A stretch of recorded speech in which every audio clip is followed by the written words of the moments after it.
నా voice clear వినిపియదు, disturb అవుతుంది.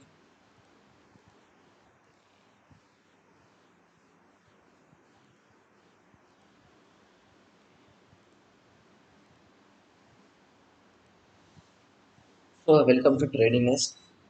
ఇవాళ ఏంటి అంటే ఈ వెబినార్ దేని మీద కండక్ట్ చేస్తున్నాము అంటే ఈ వెబినార్ ఏదైతే డిస్కస్ చేయబోయే స్ట్రాటజీ ఉందో అది కూడా ప్రైస్ యాక్షన్ బేస్డ్. ఈ స్ట్రాటజీ వల్ల మీరు ఇంట్రాడే అయినా లేదంటే పొజిషనల్ లేదంటే స్వింగ్ ఇలా ఏదైతే ట్రేడ్స్ చేస్తుంటామో ఆ ట్రేడ్స్లో మీరు ఏదైనా ఒక స్టాక్ని చాలా తక్కువ ప్రైస్లో అంటే అది లో ప్రైస్లో ఉన్నప్పుడే ఆ స్టాక్ని కొనేసుకుని ఒకవేళ హై ప్రైస్కి వెళ్ళాక మనం ఆ స్టాక్ని అమ్మేసుకోవచ్చు అనమాట. సో ఆ స్ట్రాటజీ ఏంటి, ఆ స్ట్రాటజీలో రూల్స్ ఎలా ఉంటాయి, అది ఎప్పుడెప్పుడు ఏ కండిషన్స్లో వర్క్ అవుతుంది, దానికి మనం ఎలా రిస్క్ రివార్డ్ రేషియో ఫేవరబుల్గా ఉంటుందా లేదా చూసుకోవాలి, ఇవన్నీ ఎలా చూసుకోవాలి, అసలు స్ట్రాటజీ ఏంటి, స్టార్టింగ్ నుంచి మనం స్టార్ట్ చేసుకుందాం. అంటే స్క్రాచ్ నుండి నార్మల్గా ఏదైతే సపోర్ట్ లెవెల్ రెసిస్టెంట్ లెవెల్స్ ఇవన్నీ ఉంటాయో అవన్నటి నుంచి స్టార్ట్ చేసుకుందాం. అందరినీ accept చేశాను.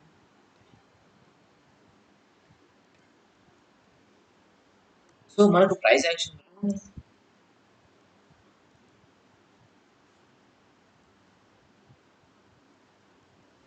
యాక్షన్లో ఫస్ట్ మనకి ఏమేమి ఉంటాయి అంటే నార్మల్గా సపోర్ట్ ఆర్ రెసిస్టెంట్ లెవెల్స్ లేదంటే ట్రెండ్ లైన్స్ ఉంటాయి, తర్వాత క్యాండిల్స్టిక్ ప్యాటర్న్స్ ఉంటాయి, చార్ట్ ప్యాటర్న్స్. ఈ త్రీ కాంపోనెంట్స్ ఏవైతే ఉన్నాయో ఆ త్రీ కాంపోనెంట్స్ మనకు చాలా మెయిన్ కాంపోనెంట్స్ అనమాట ప్రైస్ యాక్షన్లో. ఎందుకంటే మనం ప్రైస్ యాక్షన్లో ఏదైతే చార్ట్ ఉంటుందో నార్మల్గా ఏదైనా స్టాక్ ఉంటుందో ఆ స్టాక్ని ఆ ప్రీవియస్గా ఆ ప్రైస్ దగ్గర ఏదైతే స్టాక్ ఉందో అది ఎలా రియాక్ట్ అయింది. సపోజ్ అనుకుందాం ఐటీసీ స్టాక్ ఒక 220 రూపీస్ ఉంది ప్రజెంట్.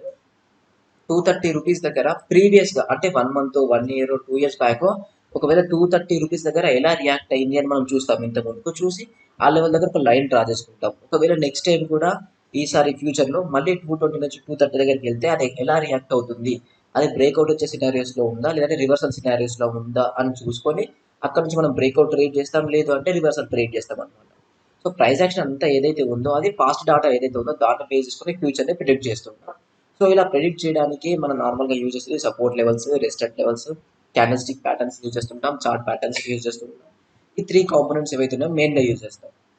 బట్ నార్మల్గా బిగినర్గా సింపుల్గా మనకు ఈ సపోర్ట్ రెసిస్టెంట్ లెవెల్స్ ఏవైతే ఉన్నాయో ఇవి మీరు నేర్చుకున్నట్లయితే సరిపోతుంది. ఇంకా మీరు బేసిక్గా సపోర్ట్ లెవెల్ రెసిస్టెంట్ లెవెల్ ఒకవేళ నార్మల్గా డ్రా చేయడానికి వచ్చినాకనే మీకు సింపుల్గా సపోర్ట్ లెవెల్ దగ్గర బై చేయడం, రెసిస్టెంట్ లెవెల్ దగ్గర సెల్ చేయడం చేసినా మీకు ఆన్ అండ్ యావరేజ్గా 50 to 60% అక్యురసీ వస్తుంది. అట్లీస్ట్ 50% అక్యురసీ అయితే వస్తుంది. అంటే 100 ట్రేడ్స్ చేసినట్లయితే అందులో 50 ట్రేడ్స్ కరెక్ట్ అవుతాయి, 50 ట్రేడ్స్ లాస్ అవుతాయి. మీరు సింపుల్గా చేస్తున్నారు ఏంటి, సపోర్ట్ లెవెల్ దగ్గర బై చేయడం, రెసిస్టెంట్ లెవెల్ దగ్గర సెల్ చేయడం. అలా కాకుండా దీనికి కొంచెం క్యాండిల్స్టిక్ ప్యాటర్న్స్ లేదంటే దానికి కొంచెం ఏదైనా కండిషన్స్ ట్రెండ్ ఎలా ఉంది, మార్కెట్ ఎలా ఉంది, ఇవన్నీ మీరు యాడ్ చేసినట్లయితే 65-70 వస్తుంది. దీంతో పాటు మన రిస్క్ రివార్డ్ రేషియో పెంచుకోవచ్చు అనమాట. అంటే 1:2 1:3. సో అలా పెంచుకోవడానికి మనకి సపోర్ట్ లెవెల్స్ రెసిస్టెంట్ లెవెల్స్తో పాటు రిమైనింగ్ ఏవైతే ఉన్నాయో క్యాండిల్స్ కానీ చార్ట్ ప్యాటర్న్స్ కానీ అవన్నీ యాడ్ చేయాల్సి వస్తుంది. So first support level resistant level అంటే ఏంటి, ఎలా డ్రా చేసుకోవాలో చూస్తాం. Basic thing first support level ఏదైతే ఉందో ఈ సపోర్ట్ లెవెల్ని మనం ఎలా తీసుకోవచ్చు అంటే మన ఏదైతే హోమ్ ఉందో హోమ్లో బేస్మెంట్ ఉంటుంది కదా, సేమ్ ఆ బేస్మెంట్ని మనం సపోర్ట్ లెవెల్ లాగా తీసుకోవచ్చు. ఎందుకు అలా అంటున్నానంటే సపోజ్ అనుకుందాం ఏదో ఒకటి ఒక టెన్నిస్ బాల్ ఉంటుంది, ఆ టెన్నిస్ బాల్ని మనం ఇలా ఆ బేస్ కేసి కొట్టినప్పుడు కింద అది మళ్ళీ రివర్స్ అవుతుంది. సేమ్ అలానే ఏదైనా పడిపోతున్న స్టాక్ ఏదైతే ఉందో ఎప్పుడైతే సపోర్ట్ లెవెల్ దగ్గరికి వస్తుందో సపోర్ట్ లెవెల్ దగ్గర నుంచి రాగానే ఇక్కడ నుంచి రివర్స్ అయిపోతుంది. దీని వెనకాల ఒక లాజిక్ ఉంది, ఒక రీజన్ ఉంది. ఏంటి అంటే ఈ సపోర్ట్ లెవెల్ ఏదైతే ఉందో సపోర్ట్ లెవెల్ అనేది డిమాండ్ జోన్ లాగా వర్క్ అవుతుంది. డిమాండ్ జోన్ లాగా వర్క్ అవుతుంది అంటే ఇక్కడ ఎవరు ఎక్కువ ఉంటారంటే బయ్యర్స్ అనే వాళ్ళు ఎక్కువైపోతారు.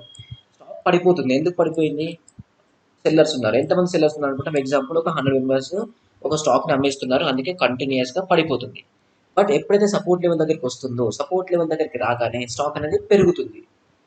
పెరుగుతుంది, ఎందుకు పెరుగుతుంది, ఇంత ఇంత ఇంతకు ముందు చాలా పై నుంచి కింద దాకా పడిపోయింది, మళ్ళీ స్టిల్ అక్కడ నుంచి అలా కంటిన్యూ అవ్వాలి కదా. ఎందుకు పెరుగుతుంది అంటే సింపుల్ రీజన్, ఇంత ముందుకు 100 మెంబర్స్ సెల్లర్స్ ఉంటాయి, బట్ సపోర్ట్ లెవెల్ దగ్గర బయ్యర్స్ ఎక్కువ ఉంటారు కాబట్టి బయ్యర్స్ ఎవరైతే ఉన్నారో సెల్లర్స్ ని డామినేట్ చేస్తారనమాట. అంటే ఇక్కడ 200 మెంబర్స్ బయ్యర్స్ వచ్చేస్తారు. సో ఇప్పుడు సెల్లింగ్ యాక్టివిటీ కన్నా బయింగ్ యాక్టివిటీ ఎక్కువైపోయింది. ఎంత ఎక్కువైపోయింది అంటే 100 మెంబర్స్ ఎక్స్ట్రా కొంటున్నారు అమ్మే వాళ్ళ కంటే. అప్పుడు ఏమైతే కామన్ గా ఏదైనా ఒక వస్తువు కానీ ఏదైనా ఒక థింగ్ ఏదైనా సర్వీస్ కానీ ఏదైనా ఒక ప్రొడక్ట్ కానీ అమ్మే వాళ్ళ కన్నా కొనే వాళ్ళు ఎక్కువ ఉన్నప్పుడు దాని ప్రైస్ ఏదైతే ఉందో ప్రైస్ పెరుగుతుంది. అది కామన్. ఇంకా సేమ్ ఇది కూడా అలానే అనమాట. ఎప్పుడైతే సపోర్ట్ లెవెల్ దగ్గరికి స్టాక్ ప్రైస్ వస్తుందో సపోర్ట్ లెవెల్ దగ్గరికి స్టాక్ ప్రైస్ రాగానే ఆ యొక్క స్టాక్ ప్రైస్ ఏదైతుందో పెరుగుతుంది. ఎందుకంటే ఆ లెవెల్ దగ్గర బయ్యర్స్ ఎక్కువ ఉంటారు. బయ్యింగ్ యాక్టివిటీ ఎక్కువ అవుతుంది. సో అది సింపుల్‌గా సపోర్ట్ లెవెల్. ఒకవేళ రెస్టెడ్ లెవెల్ ఏంటి అంటే, మనం నార్మల్‌గా ఏదైతే ఈ పైన సీలింగ్ ఉందో మన హోమ్‌లో, ఆ సీలింగ్ లానే రెస్టెడ్ లెవెల్ కూడా పనిచేస్తుంది. మనం ఏదైనా ఒక థింగ్‌ని పైనకేసినట్లయితే సీలింగ్ లెవెల్‌కి, అది అక్కడి నుంచి తాకి మళ్ళీ కిందకి పడిపోతుంది. ఇంకా అలానే సీలింగ్ పైకి వెళ్ళిపోదింకా. అక్కడి నుంచి రివర్స్ అయిపోతుంది. సేమ్ పెరుగుతున్న స్టాక్ ఏదైతే ఉందో, ఆ రెసిస్టెంట్ లెవెల్ ఏదైతే ఉందో, రెసిస్టెంట్ లెవెల్ దగ్గర నుంచి కిందకి పడిపోతుంది. ఎందుకు పడిపోతుందంటే, ఇది ఎలా వర్క్ అవుతుందంటే, సపోర్ట్ లెవెల్ వచ్చేసి మనకు డిమాండ్ జోన్ అయింది. ఈ రెసిస్టెంట్ లెవెల్ వచ్చేసి మనకు సప్లై జోన్ అనమాట. అంటే ఇక్కడ సప్లై ఎక్కువ ఉంటుంది. దాని మీనింగ్ ఏంటంటే సెల్లర్స్ ఎవరైతే ఉన్నారో సెల్లర్స్ ఎక్కువ ఉంటారనమాట. సపోజ్ ఒక 100 మెంబర్స్ ఏదైతే ఈ స్టాక్ ఉందో స్టాక్‌ని బయింగ్ చేస్తూ చేస్తూ వచ్చారు. సో కింద నుంచి పైన దాకా వచ్చింది. టోటల్‌గా 100 మెంబర్స్ బయ్యర్స్ ఉన్నారు. ఎప్పుడైతే సప్లై జోన్‌కి వస్తుందో లేదంటే రెసిస్టెన్స్ జోన్‌కి వస్తుందో ఇక్కడ సెల్లర్స్ ఎక్కువ యాక్టివ్ అయిపోతారు కాబట్టి ఎక్కువ అమ్మేస్తుంటారనమాట ఆ స్టాక్‌ని. సో అమ్మేసినప్పుడు ఏమవుతుంది? 100 మెంబర్స్ ఉన్నారు కొనేవాళ్ళు. అమ్మేవాళ్ళు 200 మెంబర్స్ ఉన్నారు. ఇప్పుడేంటి సినారియో? ఖచ్చితంగా స్టాక్ ప్రైస్ పడిపోతుంది. ఎందుకంటే అమ్మేవాళ్ళు ఎవరైతే ఉన్నారో వాళ్ళు ఎక్కువైపోయారు కొనేవాళ్ళ కన్నా. సో అమ్మేవాళ్ళేంటి? ఇప్పుడు పక్కోని కన్నా నేను ఎక్కువ అమ్ముకోవాలని నేనేం చేస్తాను? ప్రైస్ అనేది తగ్గించుకుంటాను. సేమ్ అలానే స్టాక్ ప్రైస్ కూడా పడిపోతూనే ఉంటుంది. పడిపోతూనే ఉంటుంది. ఇది బేసిక్‌గా సప్లై లేదంటే డిమాండ్ జోన్ ఏదైతే ఉందో అదే. మీరు డిమాండ్ జోన్ అని అనుకోవచ్చు, రెసిస్టెన్స్ జోన్ అని అనుకోవచ్చు, సప్లై జోన్ అనుకోవచ్చు, లేదంటే సప్లై జోన్. ఇది ఒకవేళ డిమాండ్ జోన్ అవుతుంది. ఇది వచ్చేసి సప్లై అవుతుంది. లేదా రెసిస్టెంట్ లైన్ అనుకోవచ్చు, సపోర్ట్ లైన్ అనుకోవచ్చు. ఒకవేళ మీరు బిగినర్‌గా ఉన్న టైంలో మీరు బిగినర్ అయితే మేబీ కొంచెం ఈ రీసెంట్‌గా స్టార్ట్ చేసినట్లయితే మీరు ఎలా డ్రా చేయాలి లైన్స్ అనుకున్నట్లయితే మీరు సపోర్ట్ లైన్, రెసిస్టెంట్ లెవెల్స్ ఏవైతే ఉన్నాయో సింపుల్‌గా ఒక లైన్ డ్రా చేయకూడదు. ఇలా ఏదైతే లైన్ ఉందో ఇలా లైన్ మాత్రం అస్సలు డ్రా చేయకూడదు. ఒక రెక్టాంగిల్ డ్రా చేసుకోవాలి ఇలా. ఇలా రెక్టాంగిల్ ఎందుకు డ్రా చేయాలంటున్నానంటే సపోజ్ మీరు ఒక లైన్ డ్రా చేస్తారు అనుకుందాం. మీకు ఎలా ఉంటుందంటే ఓన్లీ లైన్ వచ్చేసి ₹200 దగ్గర ఉంది. ఇప్పుడు ఈ ₹200 ఏదైతే ఉందో ఈ యొక్క ప్రైస్ మాత్రమే మీరు సపోర్ట్ అనుకుంటారు. 199, 201 ఏదైతే ఉందో ఇది సపోర్ట్ లాగా మీకు కనిపించదు. బట్ ఏంటి లైవ్ మార్కెట్‌లో రియల్ కేస్‌లో ఏమవుతుందంటే ఈ 201, 199 ఏదైతే ఉందో ఈ రేంజ్ ఏదైతే ఉందో ఈ రేంజ్ మొత్తం మనకు సపోర్ట్ లెవెల్ లాగా వర్క్ అవుతుంది. అందుకోసమే మీరు సపోర్ట్ కానీ రెసిస్టెంట్ లెవెల్ ఏదైతే ఉందో వాటిని లైన్స్ లాగా డ్రా చేయండి. ఒకవేళ డ్రా చేసినా కానీ లైన్ లాగా చూడకండి. దాన్ని ఒక రేంజ్ లాగా చూడండి. కింది సైడ్, పైన సైడ్. సేమ్ రెసిస్టెంట్ లైన్ కూడా.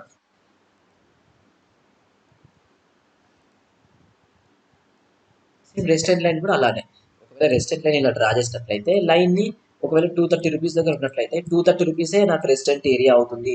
ఇక 229, 231 అసలు నాకు రెసిస్టెంట్ ఏరియానే కాదు అని మాత్రం మీరు ఫిక్స్ అయిపోకండి. అలా బ్లైండ్‌గా ఉండకండి.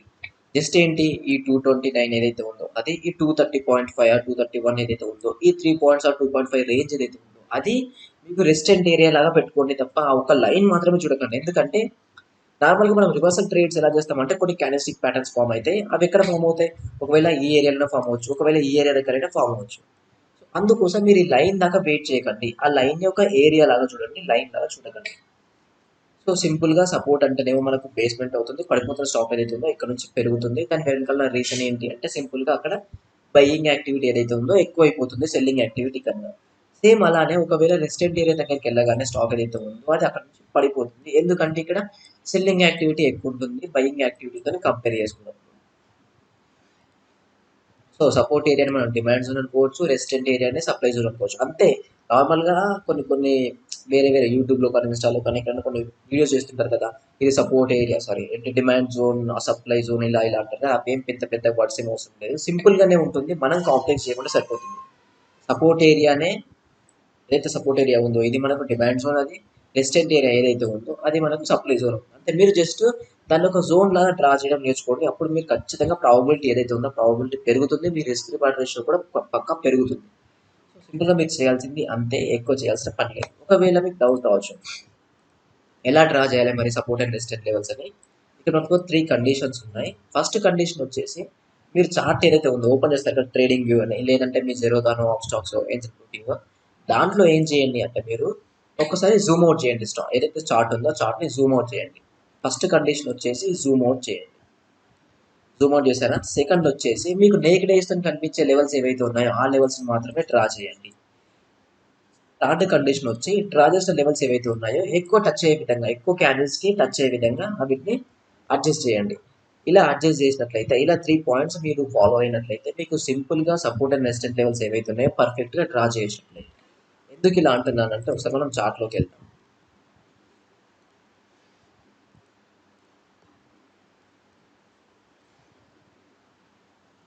సపోజ్ ఇలా ఉందనుకోండి స్టాక్, మీరు ఏం చేయాలి, ఫస్ట్ వచ్చేసి స్టాక్ ఏదైతే ఉందో దాన్ని మీరు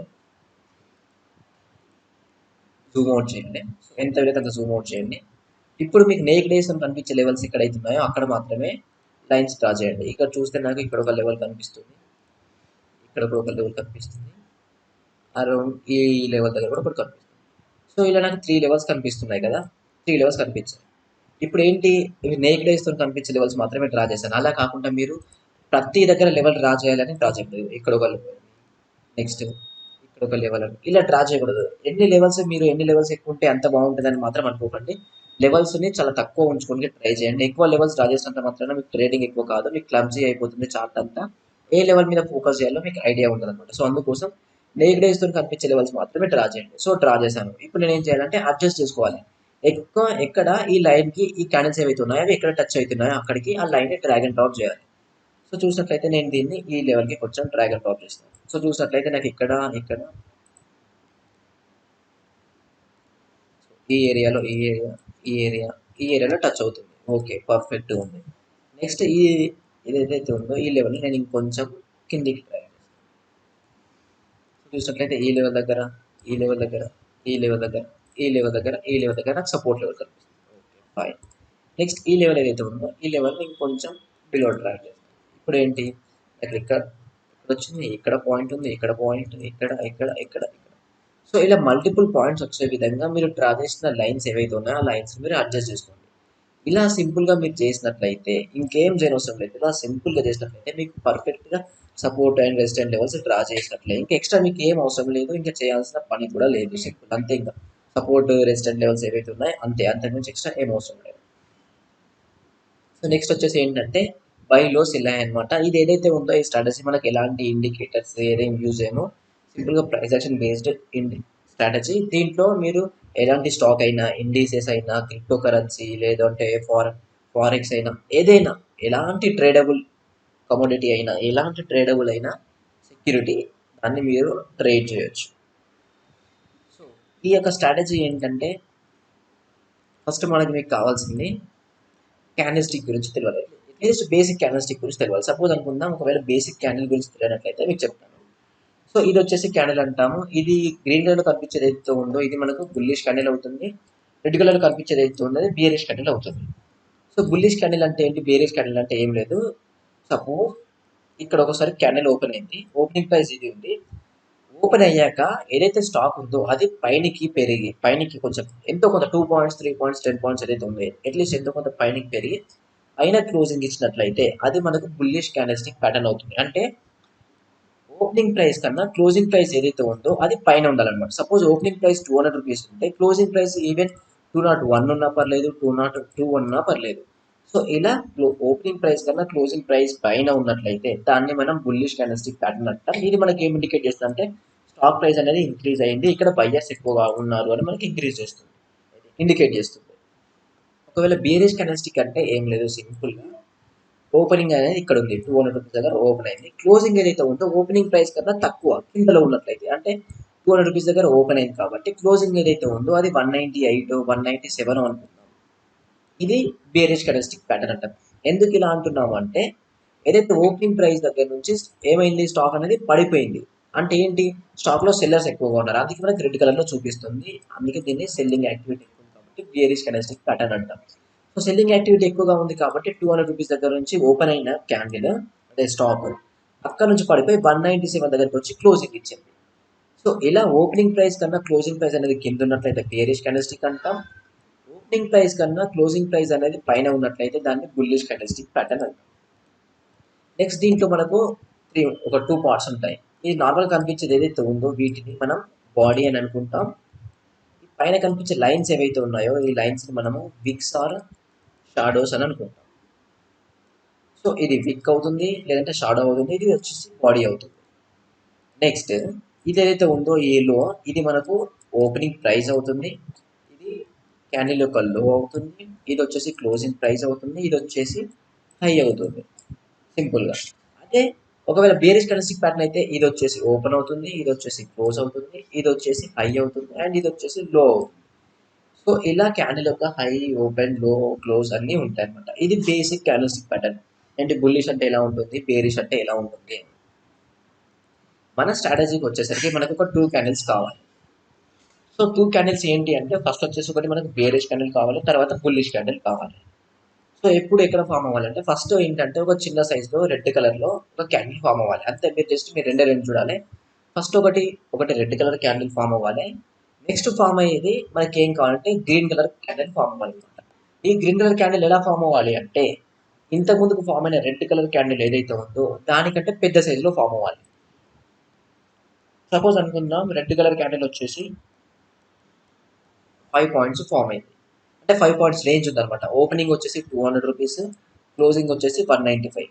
ఇప్పుడు రెడ్ కలర్ ఈ గ్రీన్ కలర్ క్యాండిల్ ఏదైతే ఉందో గ్రీన్ కలర్ క్యాండిల్ ఎలా ఫామ్ అవ్వాలి అంటే దీనికంటే పెద్ద సైజులో ఫామ్ అవ్వాలి. అంటే at least minimum to minimum 6 points అయినా పై ఫామ్ అవ్వాలి. అంటే ఏంటి 195 దగ్గర ఓపెనింగ్ అవుతుంది, క్లోజింగ్ వచ్చేసి అరౌండ్ 201 రూపీస్ దగ్గర అవుతుంది. ఇలా అయినట్లయితే మనం దాన్ని ఎంగల్ఫింగ్ క్యాండిల్స్టిక్ ప్యాటర్న్ అంటాం. దీన్ని యూజ్ చేసుకొని స్టాక్ యొక్క లోని మనం ఫైండ్ చేయొచ్చు అనమాట. సో ఇలా దీని వెనకాల రీజన్ ఏంటి, అసలు దీని వెనక ఇప్పుడు ఇలా ఫామ్ అయ్యాక ఈ 2 క్యాండిల్స్ ఫామ్ అయ్యాక అసలు స్టాక్ ఏమవుతుంది, అసలు ఎలా వెళ్తుంది స్టాక్ అంటే ఏం లేదు. ఎప్పుడైతే స్టాక్ ఇలా ఫామ్ చేస్తుందో ఒకటి చిన్న రెడ్ కలర్ క్యాండిల్, దాని రెడ్ కలర్ క్యాండిల్ కన్నా పెద్ద సైజులో గ్రీన్ కలర్ క్యాండిల్ ఫామ్ అయింది అనుకోండి, అప్పుడు ఎప్పుడైతే ఇలా గ్రీన్ కలర్ క్యాండిల్ ఫామ్ అయింది కదా, దీని తర్వాత స్టాక్ అనేది కంటిన్యూస్ గా పెరుగుతుంది. ఇంకా ఎందుకు పెరుగుతుంది, అసలు దాని వెనకాల రీజన్ ఏంటి, అసలు ఈ 2 క్యాండిల్స్ లోపల ఏమైంది, దాని వెనకాల ఏమన్నా లాజిక్ ఉందా అంటే ఒక లాజిక్ ఉంది. ఇప్పటి వరకు స్టాక్ అనేది పడిపోయింది, ఇలా ఒక చిన్న క్యాండిల్ ఫామ్ చేస్తుంది. ఇక్కడ ఒక 100 మెంబర్స్ సెల్లర్స్ ఉన్నారు అనుకుందాం. ఇక్కడ గ్రీన్ కలర్ క్యాండిల్ ఏం ఫామ్ చేసింది, ఇంతకు ముందుకున్న రెడ్ కలర్ కన్నా పెద్ద సైజులో క్యాండిల్ ఫామ్ చేసింది. అంటే ఇది 5 రూపీస్ ఉంటే ఇది 6 రూపీస్ ఫామ్ చేసింది. సో దీని మీనింగ్ ఏంటి, మనకు నార్మల్గా ఏమర్థమవుతుంది, క్యాండిల్ అనేది పెద్ద సైజులో ఉంది. ఎందుకు పెద్ద సైజులో ఉంది, ఇంతకు ముందుకున్న దానికంటే పెద్ద సైజులో ఉంది అంటే మనకు ఒకటి కామన్ అర్థమయ్యేది ఏంటి అంటే ఇంతకు ముందుకున్న సెల్లర్ల కన్నా ఇక్కడ బయ్యర్లు ఎవరైతే ఉన్నారో వాళ్ళు ఎక్కువైపోయారు. అందుకోసమే ఇంతకు ముందుకు ఫామ్ అయిన రెడ్ కలర్ కన్నా ఇప్పుడు పెద్ద సైజులో గ్రీన్ కలర్ క్యాండిల్ ఫామ్ అయింది.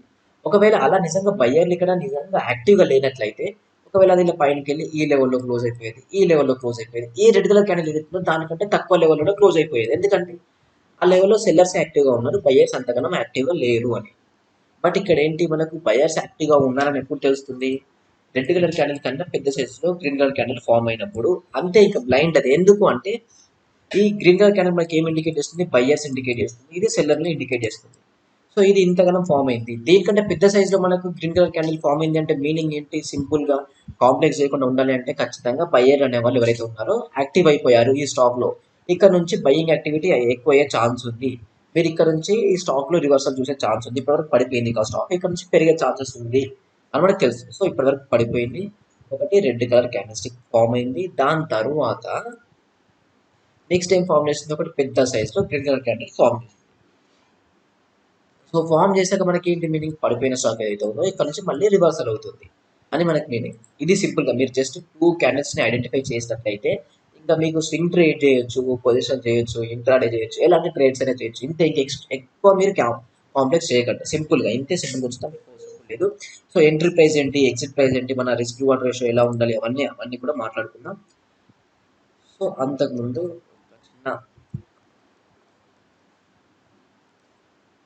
ఒక చిన్న అనౌన్స్మెంట్. సో ఏంటి అంటే మా ట్రేడర్స్ క్లబ్ ఏదైతే ఉందో మా దగ్గర నుంచి ఒకటి బిగినర్ టు అడ్వాన్స్ లెవెల్లో మెంటర్షిప్ ప్రోగ్రామ్ స్టార్ట్ చేసాం.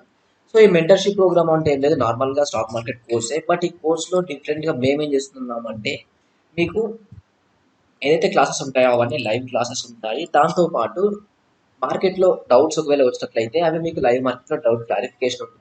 సపోజ్ మీరు ఒకవేళ ఎక్కడైనా బయట కోర్స్లో జాయిన్ అయినట్టు మేబీ 10,000 15, 20 ఏదైనా కానీ ప్రైస్, వాళ్ళు మనకు కోర్సు లైవ్ క్లాస్ చెప్తారు, కొందరేమో వీడియోస్ షేర్ చేస్తారు. బట్ మనకు డౌట్ వచ్చినట్లయితే ఆ డౌట్ ని క్లారిఫై చేయడానికి అక్కడ ఎవరు ఉండరు. ఒకవేళ మనం పింగ్ చేసినా, వాళ్ళకి మెసేజ్ చేసినా వాళ్ళు రెస్పాండ్ అయిపోయే లోపు అక్కడ డౌట్ ఏదైతే ఉందో అది ఆల్రెడీ మార్కెట్ ఎలా ఒక విధంగా రియాక్ట్ అయిపోతుంది, మనకి అక్కడ డౌట్ క్లారిటీ అయిపోతుంది, డౌట్ క్లారిఫై అయిపోతుంది. సో థియరీ క్లాస్ చెప్పడం ఈజీ, బట్ లైవ్ మార్కెట్లో మీకు చాలా డౌట్స్ రేజ్ అవుతాయి. అందుకోసమని మా స్పెషాలిటీ ఏంటి అంటే మేము లైవ్ మార్కెట్లో daily doubt clarification sessions arrange చేయబోతున్నాం. దాంతోపాటు లైవ్ మీటింగ్స్ అంటే డైలీ లైవ్ క్లాసెస్ చెప్తాం అన్నమాట. సో మేము ఇక్కడ మీకు ఇచ్చే కంటెంట్ ఏంటంటే స్టాక్ మార్కెట్ గురించి ఇంట్రడక్షన్, బేసిక్ ఇంట్రడక్షన్ అనమాట.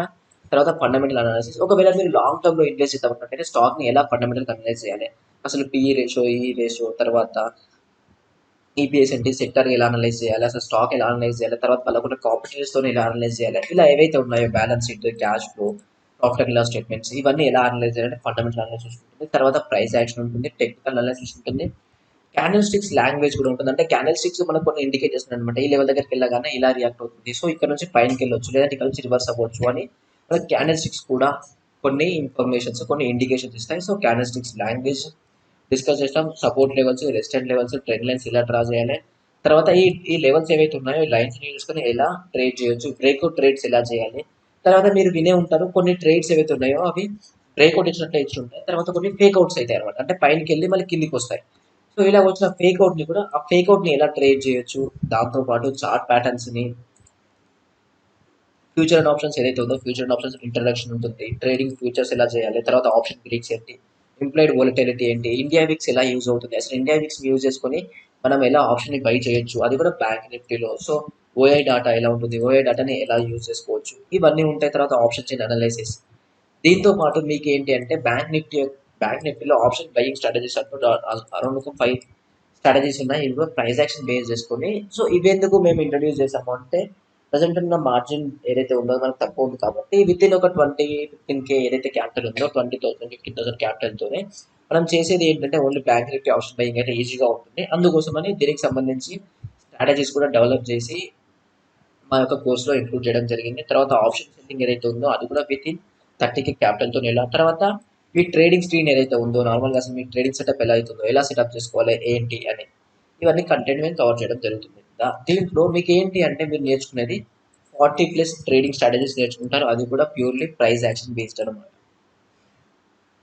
దీంతో పాటు మీకు 6 months కాల్స్ అని చెప్పలేము, ట్రేడింగ్ సెటప్స్ మీకు ఉంటాయి. సో ట్రేడింగ్ సెటప్స్ ఏంటి అంటే మీకు డైలీ మేము స్టాక్ సంబంధించి నిఫ్టీ బ్యాంకింగ్ సంబంధించి ట్రేడింగ్ సెటప్స్ షేర్ చేస్తుంటాం. అవి ఎందుకు షేర్ చేస్తామంటే ఒక రీజన్ ఉంది. ఒక రీజన్ ఏంటి అంటే నార్మల్గా మీరు పేపర్ ట్రేడింగ్ చేసేటప్పుడు మీకు అన్ని బాగానే ఉంటాయి. ఎప్పుడైతే మీరు రియల్ మనీతో ట్రేడ్ చేయడం స్టార్ట్ చేస్తారో అప్పుడు మీకు సైకాలజీ అసలు సెట్ అయిందా లేదని అర్థమవుతుంది. నార్మల్గా అందరూ అంటారు పేపర్ ట్రేడ్ చేయండి, పేపర్ ట్రేడ్ చేస్తే మీకు సైకాలజీ సెట్ అవుతుంది అంటారు, బట్ అలా సెట్ అస్సలు అవ్వదు. ఎందుకంటే పేపర్ ట్రేడింగ్లో మన రియల్ మనీ కాదు, మనకి ఎలాంటి ఎఫెక్ట్ ఉండదు.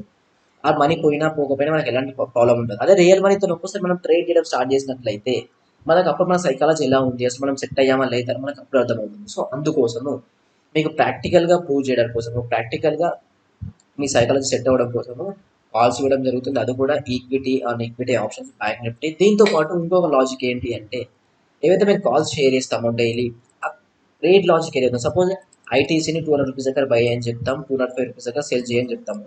సో దీని వెనకాల ఉన్న ట్రేడ్ లాజిక్ ఏంటో కూడా ఆ క్లాస్లో ఎక్స్ప్లెయిన్ చేస్తాం అనమాట. అంటే దీనివల్ల మీకేమవుతుంది, సో మీరు ఆ ట్రేడ్లో ఇన్వాల్వ్ అయ్యారు, ఇన్వాల్వ్ అయ్యాక నైట్ క్లాస్లో విన్నాక అప్పుడు మీకు అర్థమవుతుంది. ఒకవేళ నెక్స్ట్ టైం ఒకవేళ ఆ టైంలో మీకు సెటప్ కనిపించినట్లయితే మీరు మీ ఓన్గా ట్రేడ్ చేయగలరు. అందుకోసమే ఇలా ట్రేడింగ్ సెటప్స్ ఏవైతున్నాయో అవి షేర్ చేయడం జరుగుతుంది, మీకు బెటర్గా ఇంపాక్ట్ సెట్ అవ్వడం కోసం. సో ఒకవేళ మెయిన్ కాల్ షేర్ చేసినట్లయితే మీకు అర్థమవుతుంది నిజంగా అది వర్క్ అవుతుందా లేదా అని మీరు చూడొచ్చు. దాని తర్వాత సేమ్ క్లాస్లో ట్రేడింగ్ స్ట్రాటజీ ఏంటి, ఆ ట్రేడింగ్ సెటప్ ఏంటి, ట్రేడింగ్ లాజిక్ ఏంటి అని మీరు వినొచ్చు. నెక్స్ట్ ఏంటి అంటే మాది సపరేట్ ఒకటి ఇండికేటర్ ఉన్నది. సో ఆ ఇండికేటర్ యూజ్ చేసుకొని ఏదైతే మీరు పొజిషన్లో కానీ స్వింగ్ ట్రేడ్స్ కానీ ఏవైతే ఉన్నాయో అవి కూడా చేసుకోగలరు. ఒకవేళ మీకు టైం లేనట్లయితే, మీకు టైం లేదు కొంచెం ఏదైనా ఒకటి ఇండికేటర్ అయితే బెటర్గా ఉంటుంది అన్నట్లయితే మా యొక్క ఓన్ ఇండికేటర్ ఉంది, ఆ ఓన్ ఇండికేటర్ మీద కూడా మీరు ట్రేడ్ చేయొచ్చు. దాంతోపాటు మీకు క్లాసెస్ మిస్ అయినట్లయితే మీకు ఏదైతే రికార్డింగ్స్ ఉన్నాయో ఆ రికార్డింగ్స్ అనేవి లైఫ్ టైం అవైలబుల్గా ఉంటాయి. సో ఇది మా కోర్స్ యొక్క డీటెయిల్స్. ఒకవేళ ఇంట్రెస్టెడ్ క్యాండిడేట్స్ ఉంటే పింక్ చేయొచ్చు. కోర్స్ ఫీజు వచ్చేసి 3,999. 2 months డ్యూరేషన్ ఉంటుంది కోర్స్ యొక్క డ్యూరేషన్. సో 6 months మీకు మా సైడ్ నుంచి సపోర్ట్ ఉంటుంది. సో ఇప్పటివరకు మనకి ఏం డిస్కస్ చేసామంటే ఇది ఒక 2 క్యాండిల్స్ ఉంటే సరిపోతుంది అని మనం డిస్కస్ చేసాం, బాగుంది. సో మన ఎంట్రీ ప్రైస్ ఇక్కడ, తర్వాత ఎస్ఎల్ ఇక్కడ అంటే సింపుల్గా మీ ఎంట్రీ వచ్చేసి ఈ గ్రీన్ కలర్ క్యాండిల్ ఏదైతే ఉందో ఆ గ్రీన్ కలర్ క్యాండిల్ హై ఏదైతే ఉందో అది మీ ఎంట్రీ అవుతుంది. ఆ గ్రీన్ కలర్ క్యాండిల్ యొక్క లో ఏదైతే ఉందో అది మీ ఎస్ఎల్ అవుతుంది. సో రిస్క్ రివార్డ్ రేషియో అంటే మీరు టార్గెట్ ఎలా పెట్టుకోవాలనుకున్నట్లయితే ఒకవేళ మీరు ఇంట్రాడే చేసినట్లయితే 1:1 పెట్టుకోండి, టార్గెట్ ఎక్స్ట్రా పెట్టుకోకండి. ఒకవేళ స్టాక్ మీరు బయింగ్ చేస్తున్నారు, అలాంటి నిఫ్టీ కానీ బ్యాంక్ నిఫ్టీ కూడా పాజిటివ్గా ఉన్నట్లయితే అప్పుడు 1:1.5 ట్రై చేయొచ్చు. But most of the times ఏంటంటే మీరు 1:1 ట్రై చేయండి, ఎందుకంటే ఇంట్రాడేలో ఇంతకు మించి ఎక్కువ కొన్ని టైమ్స్ 1:1.5 1:2 వస్తుంది. మోస్ట్ ఆఫ్ ద టైమ్స్ 1:1 వస్తుంది, అక్కడ నుంచి మళ్ళీ రివర్స్ అవుతుంది. అందుకోసం ఇంట్రాడే ట్రేడ్ చేసినట్లయితే మీరు 1:1 టార్గెట్ చేయండి. తర్వాత ఒకవేళ స్వింగ్ కానీ పొజిషన్ చేసినట్లయితే ఈజీగా మీరు 1:2 ఆర్ 1:3 చేయొచ్చు. ఈవెన్ మీకు ప్రాపర్‌గా ఎస్ఎల్‌ని ట్రయల్ చేయగల వచ్చినట్లయితే మీరు 1:5 వరకు కూడా అచీవ్ చేయొచ్చు. సో, ఇప్పుడు ఒకసారి చార్ట్‌లోకెళ్ళి అసలు ఎలా ట్రేడ్ చేయాలి ఏంటి అని మనం చార్ట్‌లో చూద్దాం. నేనేమి ఓపెన్ చేశానంటే ఎంసీఎక్స్ ఏదైతే ఉందో ఎంసీఎక్స్ చార్ట్ ఓపెన్ చేశాను. ఎంసీఎక్స్ చార్ట్ ఓపెన్ చేసినప్పుడు మీరు ఇక్కడ చూడొచ్చు. ఈ లెవెల్ ఏదైతే ఉందో నాకు ఈ లెవెల్ దగ్గర నాకు సపోర్ట్ లెవెల్ కనిపిస్తుంది. సో, నేను ఇక్కడ సపోర్ట్ లెవెల్ డ్రా చేసుకున్నాను. ఇప్పుడు నేను ఏం చేయాలి అంటే ఈ సపోర్ట్ లెవెల్ దగ్గర ఎక్కడైతే bullish engulfing candlestick pattern form అవుతుందో చూడాలి. అంటే ఏంటి? First red colour candle form అవ్వాలి. రెడ్ కలర్ క్యాండిల్ కంటే పెద్ద సైజులో నాకు గ్రీన్ కలర్ క్యాండిల్ ఫామ్ అవ్వాలి. అలా ఫామ్ అయినట్లయితే అది మనకు రివర్సల్ సైన్ అనమాట. అక్కడ నుంచి స్టాక్ అనేది పెరుగుతుంది అని. సో, చూద్దాం ఎక్కడైనా ఫామ్ అయిందో. ఒకసారి చూడొచ్చు ఇక్కడ ఫామ్ అయింది. బట్ ఇలాంటి సినారియోస్ మనం ట్రేడ్‌లో ఎంటర్ అవ్వం. ఎందుకు ఎంటర్ అవ్వం అంటే ఇక్కడ మీరు చూడొచ్చు. నేను డైలీ టైం ఫ్రేమ్ పెట్టాను కాబట్టి ఒకవేళ మీరు స్వింగ్ పొజిషన్ చేసినట్లయితే మినిమం 1:2 కాబట్టి 1:2 వేసుకున్నాను. కానీ ఎస్ఎల్ వచ్చేసి మనకి ఎక్కడ అవుతుంది? నార్మల్‌గా క్యాండిల్ యొక్క లో అవుతుంది. సో, టార్గెట్ వచ్చేసి పైన అవుతుంది 1:2 వరకు. సో, ఇలా పెట్టొచ్చు. బట్ ఇక్కడ ఏంటి మనం అబ్జర్వ్ చేసినట్లయితే మన ఎస్ఎల్ ఏదైతే ఉందో ఎస్ఎల్ అనేది ఎక్కువైపోతుంది. సో, అందుకోసం ఎస్ఎల్ తక్కువ ఉండేలాగా చూసుకోవాలి. మరి అంత పెద్ద క్యాండిల్ మాత్రం ట్రేడ్ చేయకండి. ఒకవేళ ఈ లెవెల్‌లో ఉన్నట్లయితే అప్పుడు ట్రేడ్ చేయొచ్చు. ఇక్కడ మనకు ఒక ఛాన్స్ వచ్చింది. ఇది మనకు bullish engulfing candlestick pattern. So, చూడొచ్చు. ఫస్ట్ వచ్చేసి మనకి ఏం ఫామ్ అయింది? చిన్న సైజులో రెడ్ కలర్ క్యాండిల్ ఫామ్ అయింది. ఇది చిన్న సైజులో రెడ్ కలర్ క్యాండిల్. ఆ రెడ్ కలర్ క్యాండిల్ ఏదైతే ఉందో దాన్ని ఓవర్టేక్ చేస్తూ దానికంటే పెద్ద సైజులో మనకి గ్రీన్ కలర్ క్యాండిల్ ఫామ్ అయింది. సో, మనం ఏం చేయాలి ఇప్పుడు? సింపుల్‌గా క్యాండిల్ యొక్క హై బ్రేక్అవుట్ ఇవ్వగానే ట్రేడ్‌లో ఎంటర్ అయిపోవాలి. సో, క్యాండిల్ యొక్క హై బ్రేక్అవుట్ ఎంట్రీలో ఇక్కడ ఎంట్రీ ప్రైస్ ఉంది మనది. తర్వాత స్టాప్ లాస్ వచ్చేసి క్యాండిల్ యొక్క లో అనుకుంటున్నాం. సో, క్యాండిల్ యొక్క లో. నెక్స్ట్ టార్గెట్ వచ్చేసి అరౌండ్ 1:2 1:3 ట్రై చేద్దాం. సో, 1:2 ట్రై చేస్తున్నాను. ఇది 1:2 ట్రై చేశాను. ఇప్పుడు ఒకవేళ మీకు 1:2 అచీవ్ అయిపోయింది. సింపుల్‌గా మీరు మినిమమ్ స్వింగ్ ట్రేడ్ చేసినట్లయితే మినిమమ్ 1:2 పెట్టుకోవాల్సింది. సింపుల్‌గా మీరు 1:1 ట్రేడ్ చేయకండి. 1:1 ఓన్లీ ఇంట్రాడేనే. 1:2 మాత్రం 1:3 ఏదైతే ఉందో అది మాత్రం మీరు షూర్‌గా స్వింగ్ కానీ పొజిషన్‌లో కానీ ఖచ్చితంగా మీరు టార్గెట్ చేయాల్సింది. సో, 1:2 అచీవ్ అయిపోయింది. నేను కామన్‌గా ఏం చేస్తానంటే ఎప్పుడైతే నా టార్గెట్ రీచ్ అవుతుందో నార్మల్‌గా 1:1, 1:2, 1:1.5 రీచ్ అయిందనుకోండి. సపోజ్ ఇలా రీచ్ అయిందనుకోండి. అప్పుడు నా ఎస్ఎల్ ఏదైతే ఉందో ఇక్కడ నుంచి ఇక్కడికి షిఫ్ట్ చేస్తాను. నా ఎంట్రీ ప్రైస్ దగ్గరికి. సో, ఒకవేళ ఇప్పుడు స్టాక్ ఇక్కడ నుంచి రివర్స్ అయినా నా ఎస్ఎల్ హిట్ అవుతుంది. ఎక్కడ హిట్ అవుతుంది? నా ఎంట్రీ ప్రైస్ దగ్గరనే. సో, ఈ యొక్క ట్రేడ్‌లో నాకు నో లాస్, నో ప్రాఫిట్ అవుతుంది. But most of the times ఇక్కడ నుంచి రివర్స్ అయిపోతుంది. ఓకే. సో, నేను ఏం చేశాను ఇప్పుడు నా ఎస్ఎల్‌ని ఈ లెవెల్‌కి షిఫ్ట్ చేశాను. ఇప్పుడు ఏంటి? నెక్స్ట్ 1:3 1:3 చూద్దాం ఒకసారి. 1:3 ఎక్కడ రీచ్ అయిందో. సో, 1:3 రీచ్ అయింది కాబట్టి 1:3 రీచ్ అయింది. ఇప్పుడు నేనేం చేస్తాను 1:3 రీచ్ అవ్వగానే నేను నా ఎస్ఎల్ ఏదైతే ఉందో ఈ లెవెల్ నుంచి ఇంత ముందుకు 1:2 రీచ్ అవ్వగానే మనం ఈ లెవెల్‌కి ఎస్ఎల్‌ని షిఫ్ట్ చేసాం. ఇప్పుడు ఏంటి 1:3 రీచ్ అవ్వగానే 1:1కి రీచ్ టార్గెట్ ఏదైతుందో ఎస్ఎల్ ఏదైతే ఉందో ఎస్ఎల్‌ని షిఫ్ట్ చేస్తాను. అంటే సపోజ్ అనుకుందాం ఈ లెవెల్‌కి. సో, ఇలా ఈ లెవెల్‌కి నా ఎస్ఎల్‌ని షిఫ్ట్ చేశాను. ఇప్పుడు మళ్ళీ 1:3 నుంచి 1:4 రీచ్ అయిందనుకోండి. సపోజ్ అనుకుంటున్నాను ఇలా నేను టార్గెట్ చేశాను. 1:4 అనుకుంటున్నాను. సో, 1:4 ఇలా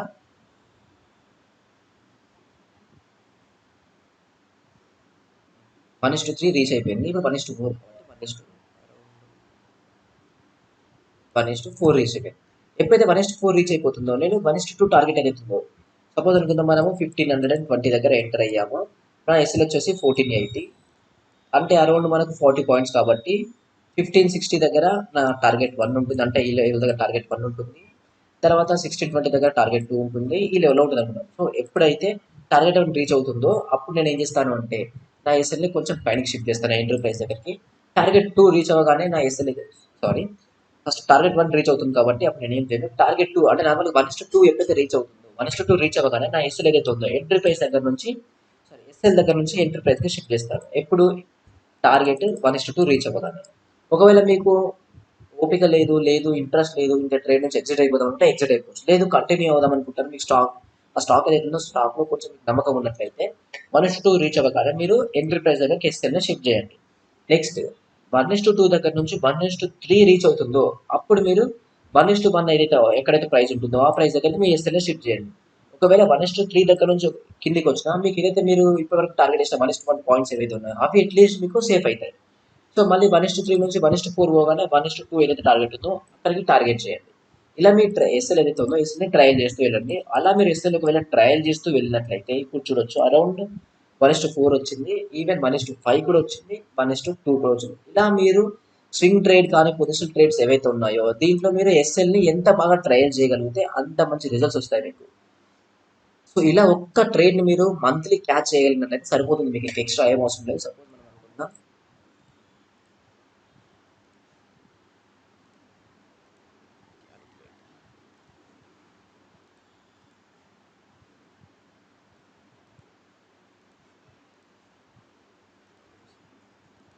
సో ఎక్కడ మనం ఎంట్రీ ఇచ్చామంటే అరౌండ్ 1525 దగ్గర ఎంట్రీ ఇచ్చాం కదా. సపోజ్ నా దగ్గర ఒక 1 lakh క్యాపిటల్ ఉంది.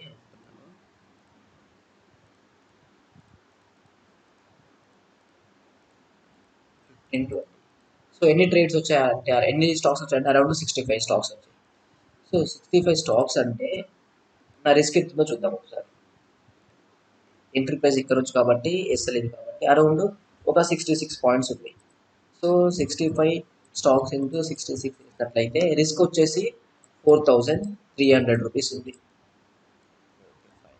సో 4300 వచ్చేసి మన రిస్క్ అయింది ఈ యొక్క ట్రేడ్లో. ఇప్పుడు మనం అనుకుందాం ఈవెన్ 1:3 టార్గెట్ ఇస్తాం. ఓకే వద్దు మరీ ఎంత ఏమో వస్తుంది 1:3 టార్గెట్ ఇస్తాం.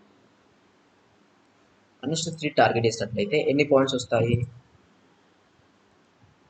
అరౌండ్ 186 పాయింట్స్ వచ్చాయి. సో 186 పాయింట్స్ అంటే 65 స్టాక్స్ ఇంటూ 186. సో చూసినట్లయితే ఎంత? 12,000.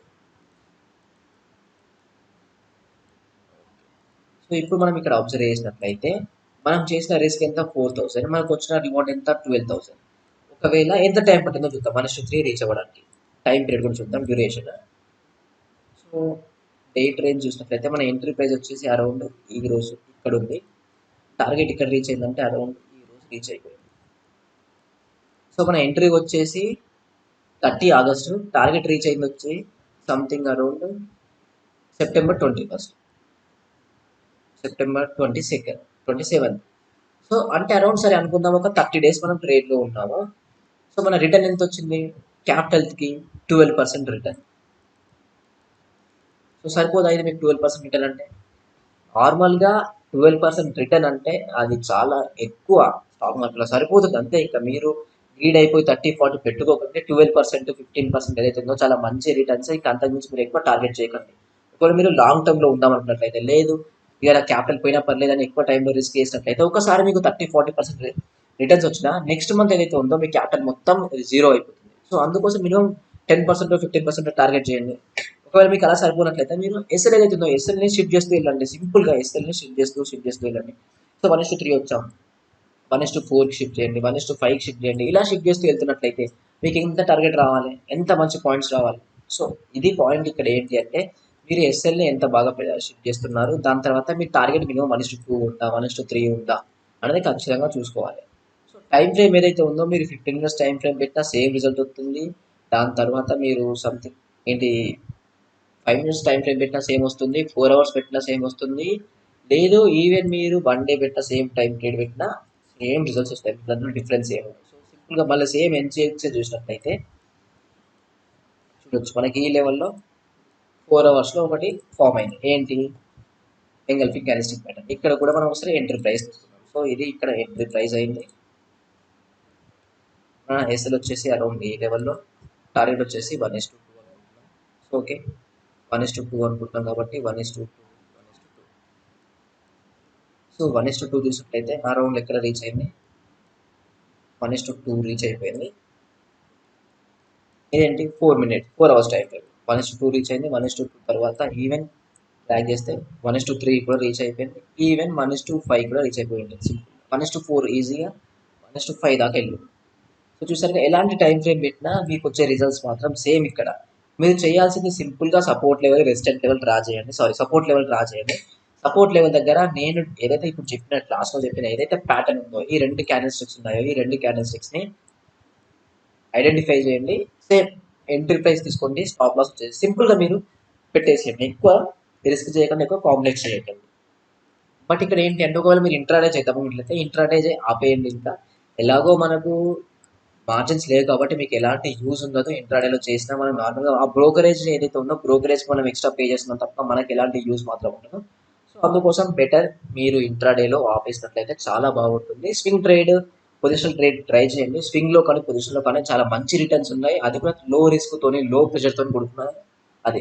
మీరు సింపుల్‌గా ఒక 1 అవర్ డైలీ టైమ్ స్పెండ్ చేసుకుంటే సరిపోతుంది. ఏదైనా ఒక చార్ట్స్ మీరు ఒక టై వాచ్ లిస్ట్ పెట్టుకోండి. ఒక 30, 40 స్టాక్స్ పెట్టుకోండి. అందులోకెళ్ళి సపోర్ట్ లెవెల్ డ్రా చేయండి. ఎక్కడైతే ఇలా ఫార్మ్ అవుతుందో, అలా ఫార్మ్ అయిన నెక్స్ట్ డే మీరు ఆ లెవెల్ ఏదైతే ఉందో బ్రేక్‌ఔట్ ఇవ్వగానే లిమిట్ పెట్టేయండి. స్టాప్ లాస్ ఇక్కడ పెట్టేయండి. లిమిట్ ప్రైస్ ఇక్కడ పెట్టండి. సో, మీరు అప్పుడప్పుడు వాచ్ చేస్తుండండి. ఎక్కడికెళ్తుంది, ఏంటి అని. ఏదైతే ఏస్తుందో ఏస్తుంది షిఫ్ట్ చేస్తూ వెళ్ళండి. సింపుల్‌గా ఇంతే ఇక. ఇంతకు మించి ఎక్స్‌ట్రా మీకు ఏం కావాలి. మనమేదో కాంప్లెక్స్ చేస్తూ ఉంటాం కానీ మనకు ట్రేడింగ్ స్ట్రాటజీస్ అని అవన్నీ ఏమి అవసరం లేదు. మీరు సింపుల్‌గా మీ యొక్క సైకాలజీని కంట్రోల్ చేసుకున్నట్లయితే సరిపోతుంది. ఇంతకు మించి ఎక్స్ట్రా మీకు ట్రేడింగ్ స్ట్రాటజీ అవసరం లేదు. 1:3, 1:4 పర్ మంత్‌కి మీకు జనరేట్ చేస్తుంది. అంటే అట్లీస్ట్ మినిమమ్ టు మినిమమ్ మీకు ఒక మంచి ట్రేడ్ మీరు క్యాచ్ చేసినట్లయితే 10% రిటర్న్స్ సింపుల్‌గా. ఇంకా ఎక్స్ట్రా అవసరమే లేదు. 10% రిటర్న్స్ పర్ ఇయర్‌కి మీరు క్యాపిటల్ ఏదైతే ఉందో 100% రిటర్న్స్ వస్తున్నాయి. సో, సపోజ్ అనుకుందాం మన దగ్గర ఒకవేళ 10,00,000 క్యాపిటల్ ఉన్నట్లయితే పర్ మంత్‌కి మనము 1,00,000 రూపీ జనరేట్ చేస్తున్నాం. సో, అదెంత ఎక్కువ 1,00,000 రూపీ అంటే చాలా ఎక్కువ. సో, క్యాపిటల్ దగ్గర రిటర్న్స్ ఉంటాయి కాబట్టి 10%, 15% రిటర్న్స్ పెట్టుకోండి. ఎక్స్‌ట్రా మాత్రం అస్సలు పెట్టుకోకండి. ఒకవేళ మీరు పెట్టినట్లయితే లాస్ట్‌కు మీరే రియలైజ్ అయితారు. పక్కా నేను చెప్తున్నాను 20, 30%, 40 పెట్టుకున్నా మీరు ఫెయిల్యూర్ అవుతారు. ఫెయిల్యూర్ అయిపోయాక మళ్ళీ డ్రాప్ అవ్వాల్సిందే 15, 20%. అలా అయితేనే మీరు మార్కెట్‌లో కంటిన్యూ అవ్వగలుగుతారు. లేదు అంటే అసలు మార్కెట్‌లో కంటిన్యూ అవ్వలేరు మీరు. సో, ఇది ట్రేడింగ్ స్ట్రాటజీ. ఒకవేళ మీకు దీనికి సంబంధించి ఏమైనా డౌట్స్ ఉన్నట్లయితే క్లియర్ చేసుకోండి. ఎక్స్‌ప్లెయిన్ చేస్తాను ఏమైనా డౌట్స్ ఉన్నట్లయితే.